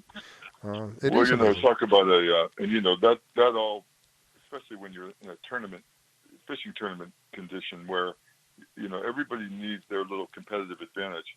I remember, and Carolyn will appreciate this, I was fishing against Real Captivating. We were both fishing a big sailfish tournament, and we were up in Jupiter, and the weigh-in, there was a deadline attached to it, was at Sailfish Marina, but the winds and the seas, the way this kicked up, was just massive 6 to 8 foot seas, and I'm in a little center console boat, and there's Real Captivating just blowing and going like nothing. I remember watching them going, holy shit, excuse the language, sorry.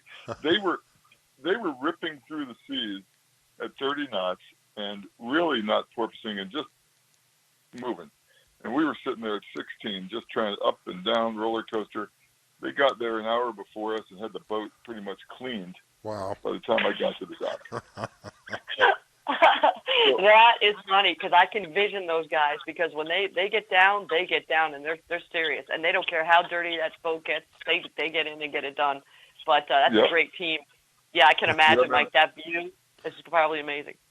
It really was. It was great. But yeah, and that's just the kind of the image you can imagine with these big sport fishes now. Wow. Well, I'm going to be looking forward to that. Like I said, I had someone who was a professional captain, had one of these huge yachts down in Coral Reef, I think it's called, down there in the Keys. The first one, I can't remember, it's Coral something. I have a block about that. It's where all the celebrities have their yachts down there. And he was the personal captain for this multimillionaire down there. And I was totally amazed at how well these are kept. I mean, it's just truly an art in and of itself that you can walk into an engine room, and people who have had boats can appreciate what I'm about to say. Walk into an engine room, and you could I could, if I wanted to, literally eat off of the engine. That's how clean this is, polished. It's just, it's not something that you can tell when you're in this class of vessel. Everything is perfect. I mean, it's just, I can't find words to describe it properly. You have to see it. Go find a video. They have videos of this stuff. Go find a video and you'll see what I'm talking. I don't even think the video does it justice. When you see it, up close and personal, it's just different. Anyway, we didn't get to. I think the place you were trying to look for was Ocean Reef. That's it. Key Largo. Yeah, Ocean Reef. That's right. Yeah. Go ahead, Carolyn. So Mike, I have a question. So you wear many hats. You talk to us about kite fishing. Now you talk to us about yacht broker. If anybody in the listening area in Palm Beach is looking for a boat, would love to talk to you, how could they get a hold of you for potentially buying a boat? Well, first of all, you pretty much type it. If you know the spelling of my name, it's easy to find me all over the internet with respect to yacht sales. And my number is 561-718-2328. That's a direct line to me.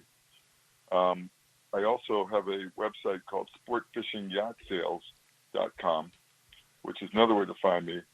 and then of course all the kite fishing related stuff. So, and I try to do a little cross, pollination with all my different businesses to make sure that people know that, I don't, when I give kite fishing seminars, or if I give kite fishing lessons or take people fishing, I don't charge for that. It's more of a, I do it, to keep myself embroiled in the industry, number one, and number two, it gives me a chance to meet guys that are buying boats and selling boats, and whether it's big, small, large, whatever, doesn't matter. And so that's how I keep it all together. We fish, well, you really pretty much fish offshore in a boat, and I get a chance to talk about boat sales and, what their dreams are and what they're trying to do, and the whole time trying to, also educate them on kite fishing. How do you like so that? There you go. Yes, extra service. Hey, Mike, I have to tell you something really crazy that happened. I went out with the fishangler.com guys to just learn how to fly kites a little bit, and those guys are pros. We had 2 kites up, 3 lines per kite, and here's what's crazy. They said it never happened before. We all blinked. The 2 kites totally crossed each other. This was really crazy. And then fell out of the sky. It was the weirdest thing. There was no storm. There was no unusual gust. They looked at each other, and they're like, we have never seen this happen. We had to go chase down kites in like a 48-foot egg harbor. It was really weird. Wow. So I don't know if that's ever happened to you. Like, all of a sudden, they just darted across the sky. It was really weird. So. Well, yeah, it's funny you say that, because if it can happen, it has happened to me probably 10 or more times. So what's interesting is you really, particularly the way I like to fly kites, I really like to fly kites low, which means that we're adjusting the bridle to closer to the kite, getting it lower. I have a series of split shots on opposing edges of the kites, upper edges, which kind of bend them right when bent left. And so the crisscrossing, I'm more likely to torque straight into the water than I would be to torque up and back across each other. But having said that, when the wind changes dramatically, once you get the kite tuned for what you think you're fishing, and the wind changes dramatically, believe me, anything's possible. It really is. I'm leaning, like I said, though, I lean these kites so hard right and left, call it kick 'em, right to the left. It's really more likely for me to take a dive that same direction, right or left. But yeah, it can happen 100%. And a lot of guys, go ahead. I was going to say, what was funny was the 2 guys were asking me, did you just move all the fishing rods? I'm like, I didn't touch anything. Yeah, right. I know. So and point to Carolyn. Carolyn's the culprit. That's what the new girl. Listen, when it's hard to explain, blame somebody. Well, it's great to hear from you, Mike. I hope you do a great job today getting some boat sales. Yeah, I hope so too. In fact, I probably am going to be seeing Wayne out there. He called me last night, so if he's in town, originally wasn't going to be in town, but if he's in town, we'll be hooking up today. Wow. Tell him I said hi. I will do that. Enjoy your day, my friend. Thank you. I appreciate it. Hey, great talking to you both, and you guys have a great day. God bless. Bye-bye. You're listening to the Fishing in Florida show. We'll be right back.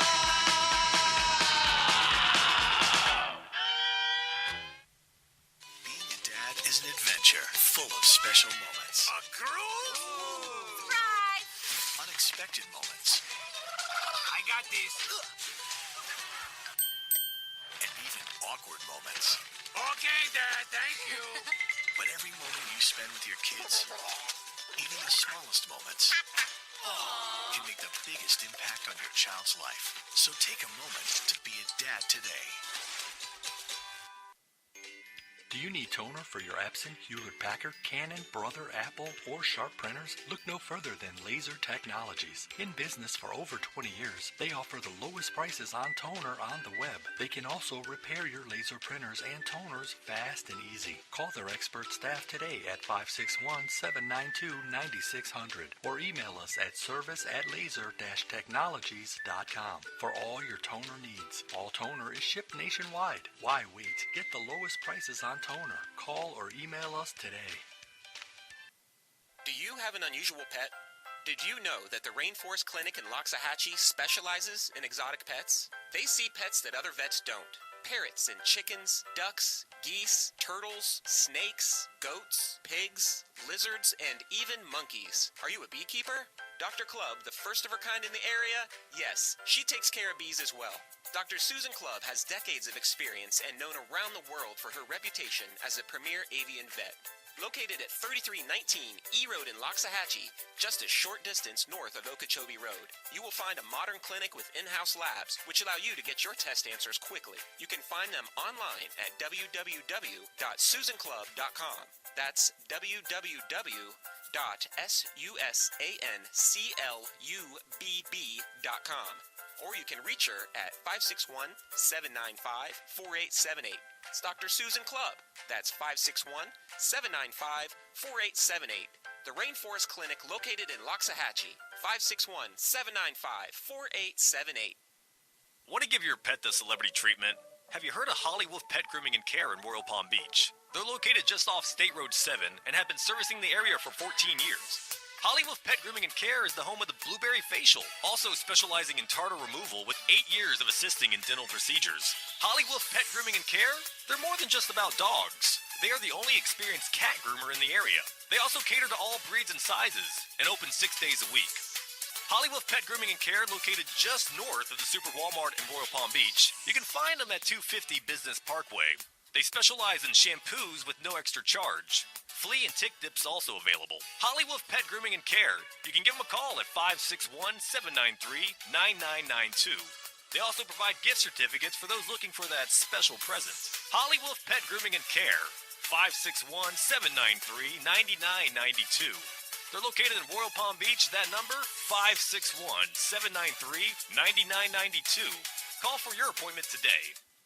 GTG, BRB, OMW, be there in a few. You may think that these kinds of texts are fine because of their length, and you can easily send them at a stoplight. But no, answering one text can take your attention away from the road for 5 seconds. And traveling at 55 miles an hour, that's enough time to travel the length of a football field. Make good decisions, don't text and drive. I grab my fishing pole and cast it in the water.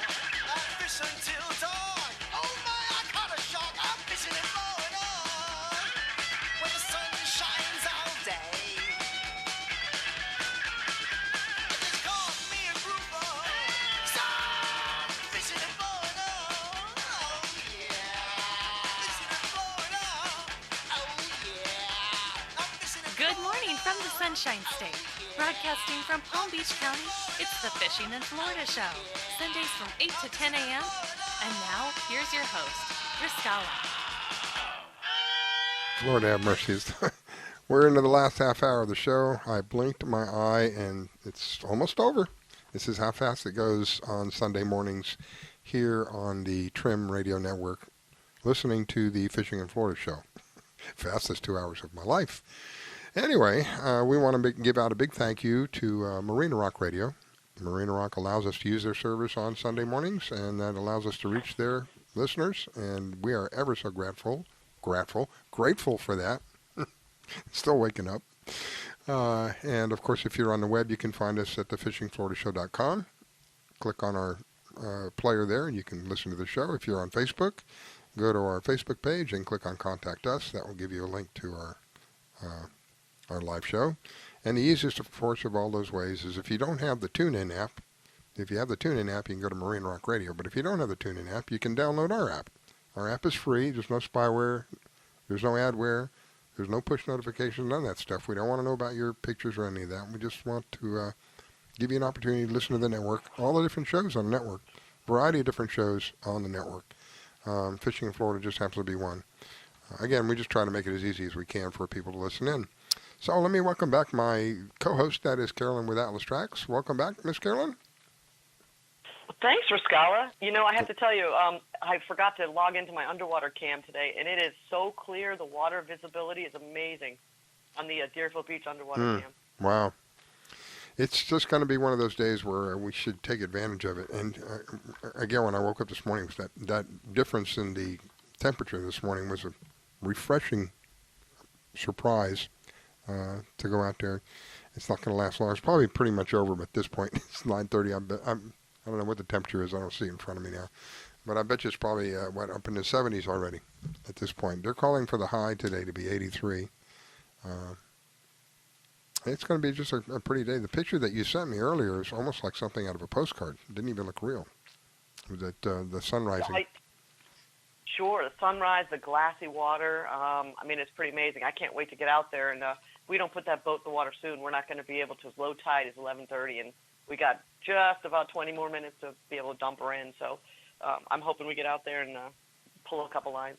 So you have an issue with the tide with your boat coming in and out? Yes, we cannot get that boat out past mid-tide. So high tide was at 6:30 this morning, 7:30, 8:30, 9:30. We're getting to that cusp of when I see the oyster shells, that means it's getting a little bit shallow out there. It gets that shallow, huh?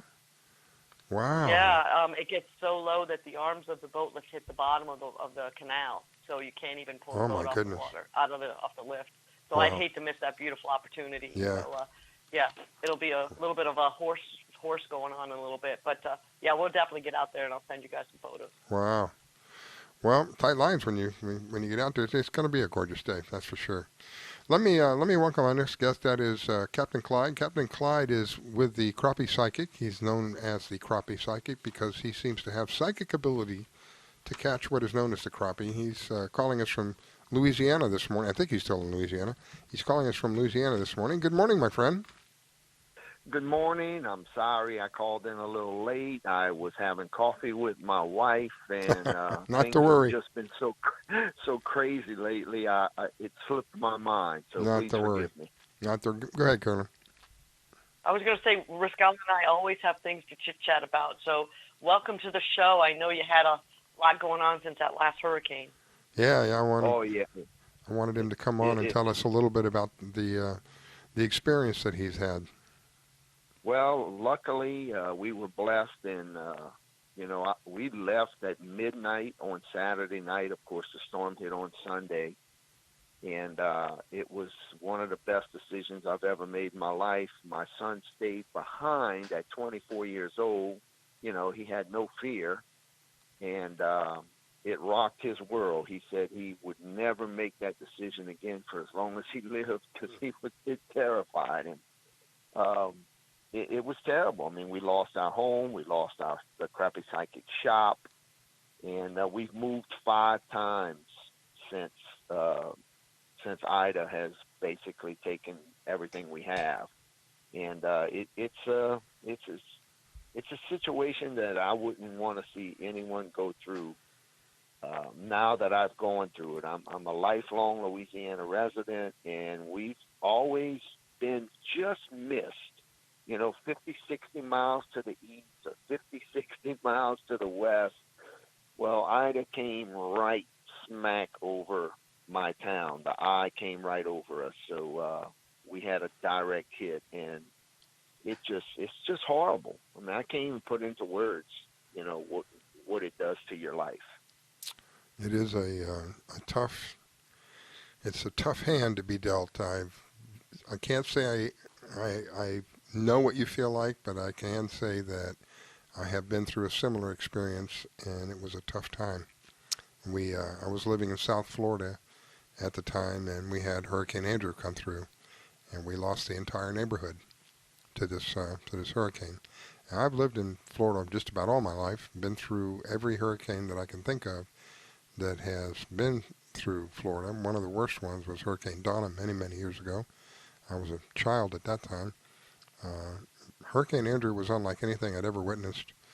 The destruction from this hurricane put a newfound respect for hurricanes. Prior to that, everything I'd been through, even with all the destruction that we had seen, was pretty much recoverable within weeks. What happened with Hurricane Andrew, of course, we lost our home, we lost the entire neighborhood. It took well over 6 months to get basic utilities back, over 6 months to get things like a telephone, a cable, a television, TV working, internet. 6 months, there was a period of almost 4 months where they weren't picking up the trash. You can imagine what it smelled like in the neighborhood. People were just so overwhelmed with all of what was happening. The destruction was so very quick and so vast that people had a hard time wrapping their mind around what they were seeing. So I can imagine what you have witnessed and now what you're experiencing. Fortunately, you have it seems to be you have a good insurance company. We talked briefly before you came on here, and they're taking care of you. In my situation, there was so much destruction that the insurance companies were looking for ways to get out. They were just looking for ways to try to back out. We ended up having to get an attorney and have an attorney represent us to get our insurance company to live up to the responsibilities that the contract said. But again, 6 months just to get the basic stuff back. And the house was probably almost 10 months before we finally got the house into a position where somebody could literally live in the house. And I know you suffered, we were talking, you suffered similar things. The inside of your house is completely barren now. Is that correct? Yes, it is. They're saying 6 to 9 months before we'll be able to move back in. Yep. And you know, one of the truly one of the saddest things I'm seeing, and I guess we can blame it on some, not all, but some human nature, you know, when it comes to money. I mean, the price gouging here is blowing my mind. We have homes that, you know, right outside of our town that they're saying the rent on this home, now I don't even know if you'd see this in Hollywood or Manhattan, is $8,000 a month. Holy smokes. We saw similar stuff. But the utilities are included in that, Rascal. The utilities are included. Whoopee. It's saw like, similar are you stuff. kidding me? Yep. During the days of Andrew, we saw similar crazy things like people taking advantage of the situation. People trying to sell a case of water for $55, I think it was at the time. It's absolutely crazy what happens. Sad when you know, and what people are doing. You know, but you know, let's talk about something a little bit more joyful. Let's talk about fishing and also my other passion, which is duck hunting. And Louisiana this year has, as far as the duck hunting is concerned, I'll just go in this real quick, is we've always had a youth hunt. Like, you know, the weekend before the season would open for everybody else, you could bring someone who was 15 years or younger and go on what's called a youth hunt.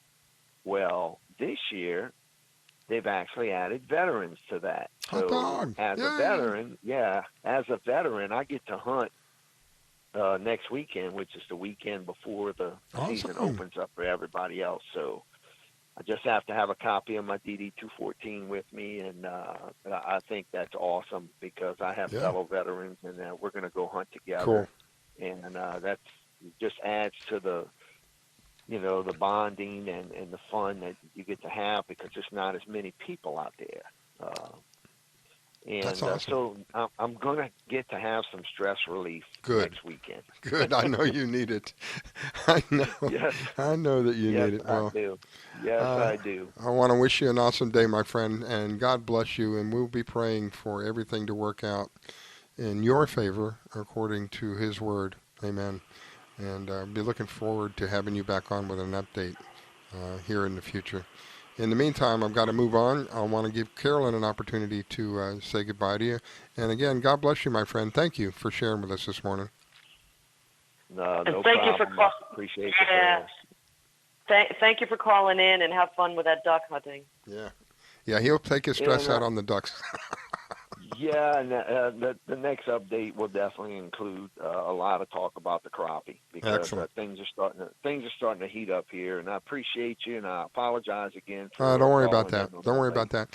Before we go, quick question: is there inventory still out in the marketplace?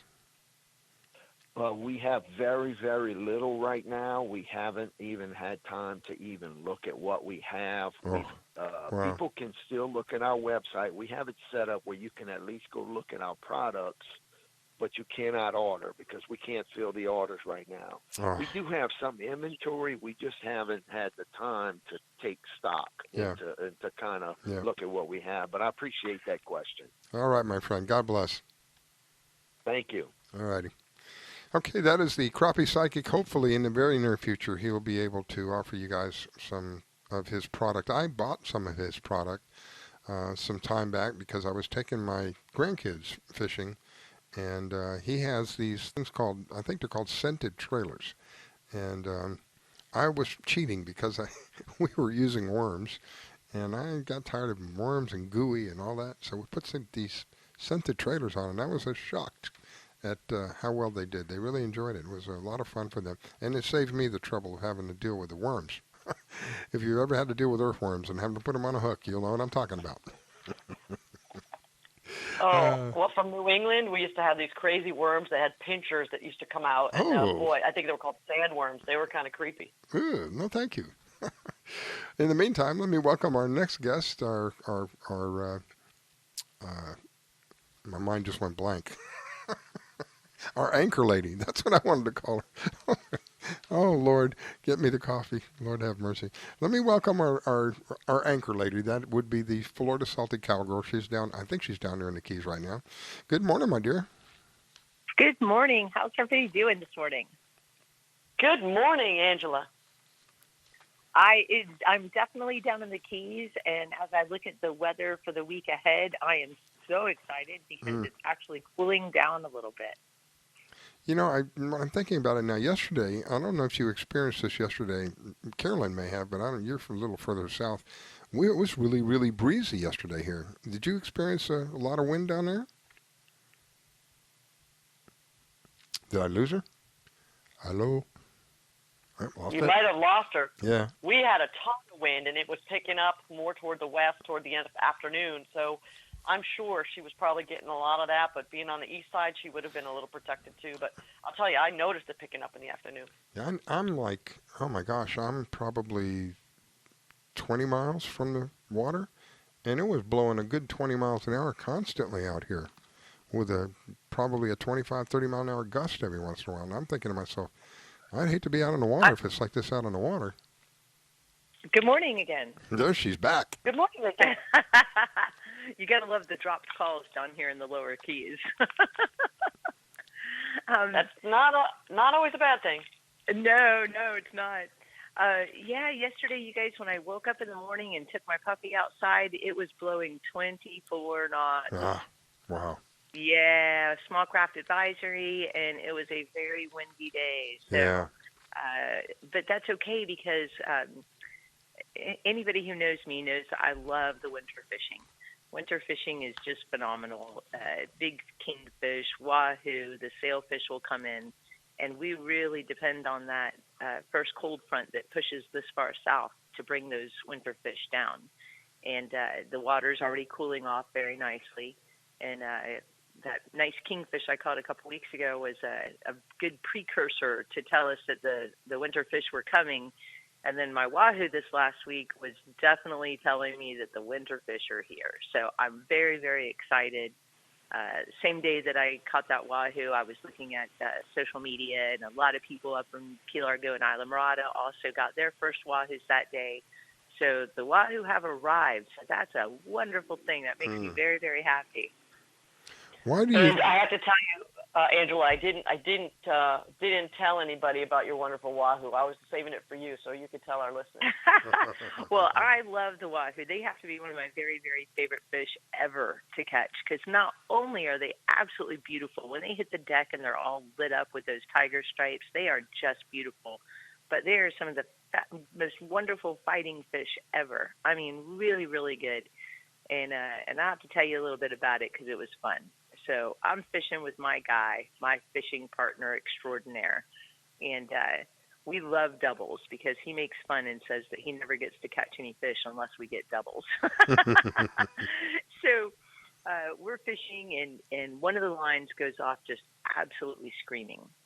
But being a superstitious mariner, I have a special rod that I put on the starboard outrigger with a special lure, and it's a skirted ballyhoo, and it's actually one that Pete Camerano made with his own hands before he was, no longer with us, and it's very special to me.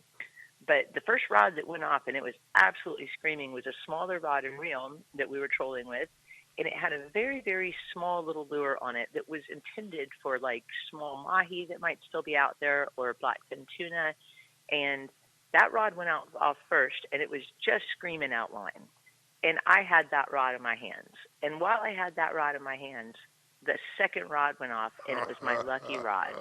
It was my pink rod on the starboard outrigger with my special skirt with a skirted ballyhoo. So anybody thinking rationally would say, okay, well, this little tiny little lure that has no live or no bait on it, just an artificial lure that's intended for, blackfin tuna, small schoolie mahi, anything small that would hit, because you kind of vary your spread there. So you have, open up your options to lots of different things when you're out there fishing. Well, my partner repeatedly offered to trade me rods. Are you sure you don't want to trade rods? This is your lucky rod. This is your lucky lure. And I kept shaking my head. No. And he goes, well, you know what lure's on the end of that rod you got? And I said, yes, I do. As I'm watching line just running out. So he got his to the boat first. The rod that it actually hit, the line that it hit was the line that we run the farthest back behind the boat to boot, before it even started its run. But I turned down his many, many, many offers to trade rods on that double hookup. When he got his to the boat, it was a barracuda, which we've been catching a lot of lately. I don't know why, but we've just been catching a lot of barracuda. So I declined switching rods with bigger bait in my lucky rod and my lucky lure to keep this tiny little lure on with this fish that was just running like crazy. And he gave me a really nice bite, and darn if I didn't get it to the boat, and it was a big old wahoo. So, yeah, my day was completely made. Carolyn had gotten her first wahoo of the season, albeit it's much farther north, so that cold water starts making its way down Florida and takes quite a while to get down here to the Keys.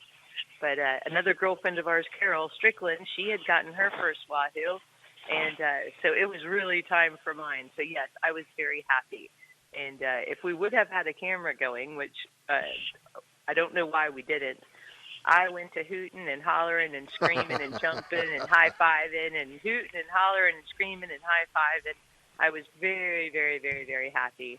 That was a very pleasant surprise this week. It's amazing the adrenaline rush that you get and the smile that can't come off my face. And I was just a very happy girl.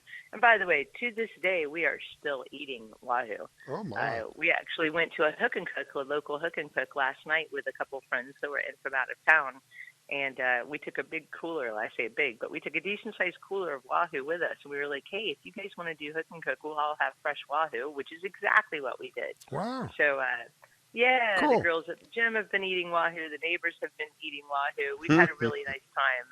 They usually provide a nice supply of meat, and I like to eat it when it's fresh, and I like to give fish. I figure it does really good things for my fish karma. So yeah, I'm really excited. The first wahoo of the season is always a really good thing. It gets me smiling, gets me pumped up. And it's my first, and also my first wahoo in the lower Keys. We've had some trying days exploring new waters and trying to make some rhyme or rhythm of the fishing down here. Not like fishing up in the upper Keys in Islamorada and Key Largo. So we've had some trying days, some frustrating times. So that was a very good sign as well. So all good things. Isn't it crazy how it's so different? You're what, like 55, 60 miles south of where you were before? Absolutely, yes. But it's almost like completely, totally different fishing? Night and day fishing. Wow. Yeah, completely different. And, I've been going around trying to talk to people at the bait shops and anybody who's ever captained a trip down here and get some tips and tricks and figure out what's going on. But I truly believe that it just takes a lot of time out there on the water and to get a little method to your madness, Otherwise, you'll definitely go mad. But we've been spending a lot of time on the water and kind of paying our dues there. And where I was trolling, I would not have thought that I would have gotten hit with that wahoo at that time. It was very close to home, so that was nice too. And it was just all good things. It was just a great thing. Wow. the adrenaline rush lasted a long time that day. So, yeah, I was really happy. Awesome. So yeah, and I'll tell you. Go ahead.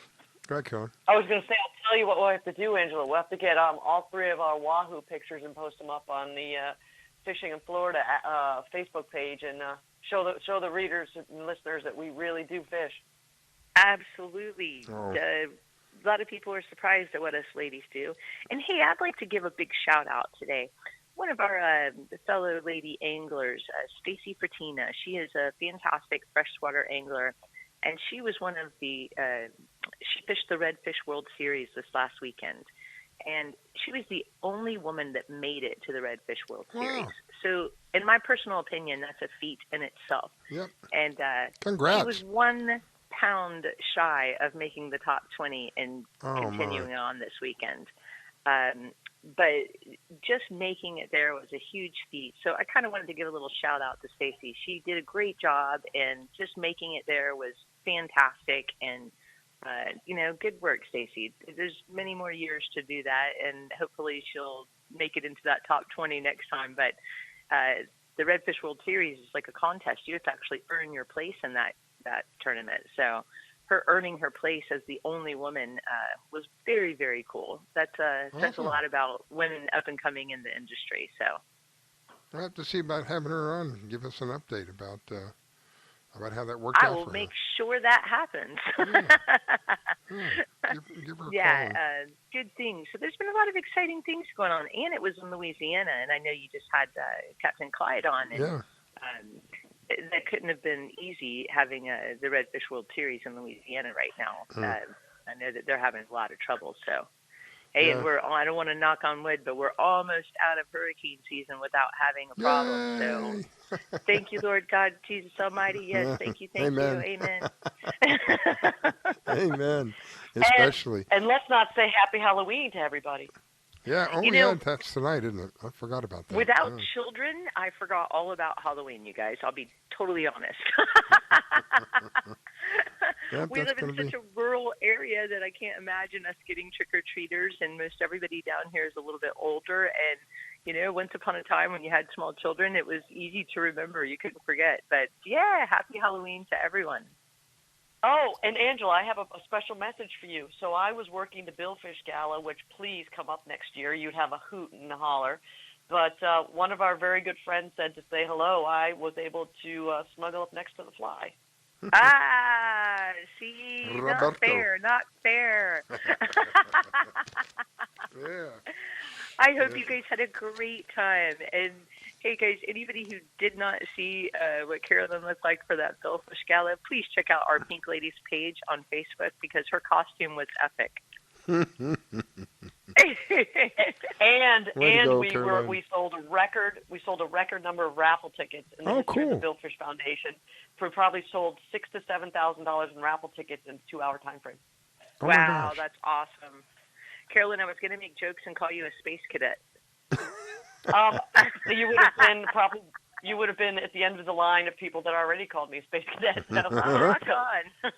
But it was so fun, and they're going to let me pick the theme next year. And I know I'll get with you, Angela. We know where that theme's going to be, so I got to get that cleared through to you and the Pink Ladies. I think it'll be a lot of fun. You know what? You don't even have to say a word. I think I know exactly what you're thinking. Yep, it'll be so fun. So, you have a great day down there, and tell our listeners how to get a hold of you if they can book a charter with you. I'm really easy to find, guys. If you go on any social media, Florida Salty Cowgirl, you'll find me, and you can go to floridasaltycowgirl.com. I have a contact me page there if you are interested in chartering. And, easy to find. Some great pictures lately, too, so check them out.